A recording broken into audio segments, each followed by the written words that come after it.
I think moving on from what we're saying about, style and being impartial, I like to do a little bit where we talk kind of more in depth about, if you want to become a commentator, what do you need to do? I like to give a bit of value to our audience. I've just christened this section Tim's 3 tips. And so I want you guys to give us 3 tips that our listeners can take away on how to improve at being commentators, or maybe just being better public speakers.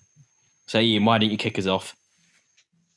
Well, it's a great industry. It's a tough industry as a freelancer, and it's getting tougher probably because there's more and more commentators out there. So you've got to be better to stand out from the crowd. What makes you unique? So find that. I think is what Chris was saying there about your own style. It takes quite a while to find your style. I'm still maneuvering. I think any commentator is always learning. If you're not, then someone's going to fly past you. So I'm still tweaking my styles and changing it and adapting and learning all the time. So 3 key tips for me is, number 1 is practice. So most of us have got laptops, mics, access to footage on YouTube. So just get practicing. Practice in front of the mirror, practice talking, and listen back to it as well. That can be hard for some people. I don't mind doing it because I see it's part of my job. I've got to listen back. Why did I say that? How could I say that better? Make some notes and scribble away and try. Next time I'm broadcasting, right, you said you were going to do it this way. Did you do that? So for me, practicing is number 1. Learn how to research as well. It's not just, you could say just research, but you've got to learn how to research and get those notes into the one place as well, and learn how to use your notes as a broadcaster. And I think that goes for public speaking as well. We've all been on countless Zoom or Microsoft Teams meetings where someone gets the PowerPoint out and you're staring at a PowerPoint, just read it and someone's reading what's on the screen and things. So learn how to use those notes and manipulate your voice a little bit. I was told by a great producer director, be you, but be you 30% more.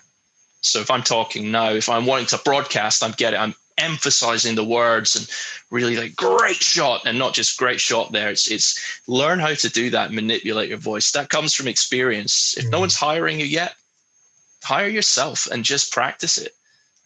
It's quite weird at first, but you get used to it. And the last tip for me would be hustle, because in this game, there's no jobs advertised. If they are, they're probably maybe not the job you're looking for in the industry. So you might get lucky though. You might find someone advertises for something, and in which case go for it. But hustle, make some contacts, get out there, get about, because it's the only way you'll get any work.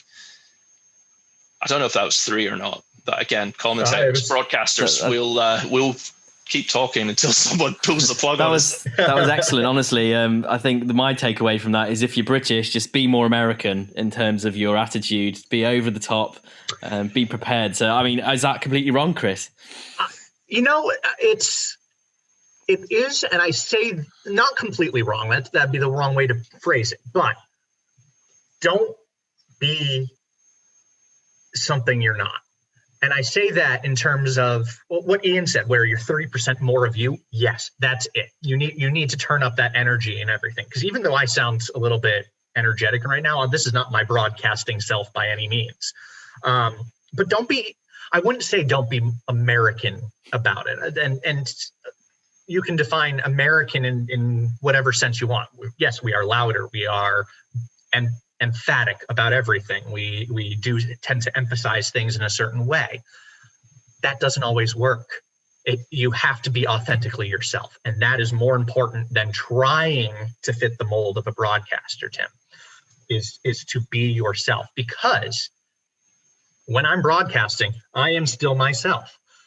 Even though it may sound slightly different when I use my broadcasting voice, and maybe it sounds a little bit different when I'm describing what's going on, because from left to right during this conversation, I'll be looking at a penguin over the shoulder, and maybe I'll be looking at some notes I have there, and maybe there's other things that I need to do, but I'm still me.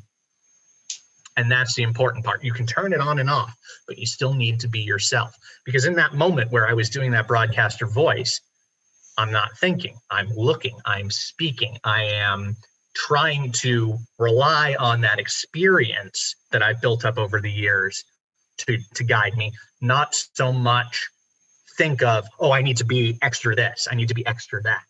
And when you do broadcasting for long enough, you'll be able to do that as well, where you can turn it on and off. But really, it just needs to be more of you, not more of anyone else.